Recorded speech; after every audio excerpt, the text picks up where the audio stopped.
Moctezuma n'aurait jamais dû laisser les Espagnols entrer dans sa ville. Il va maintenant le regretter. Début du XVIe siècle, Tenochtitlan. Hernán Cortés dirige officieusement l'Empire aztèque à travers Moctezuma II, qu'il garde enfermé. Officiellement, les Espagnols sont des invités de l'empereur, et personne n'est dupe. Et le peuple digère très mal la docilité de Moctezuma.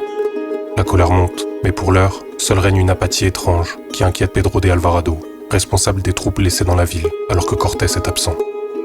Lorsque des festivités religieuses se préparent, Alvarado se dit persuadé que les locaux sont en train de monter un piège contre les Européens, mais il autorise pourtant le rassemblement. On est en mai, le temps est doux et la fête commence. La noblesse aztèque se rassemble alors dans un temple pour célébrer le dieu Tezcatlipoca. Les musiciens entament les célébrations et les Aztèques se mettent à chanter et danser. Mais dans le même temps, Alvarado et les Espagnols ont revêtu leurs armures et les voilà qui ferment discrètement toutes les issues du temple.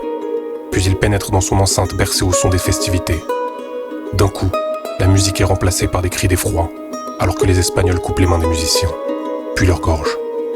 Leur discrétion s'efface maintenant au profit d'une cruelle brutalité. Ils massacrent tous les Aztèques cueillis en pleine connexion spirituelle.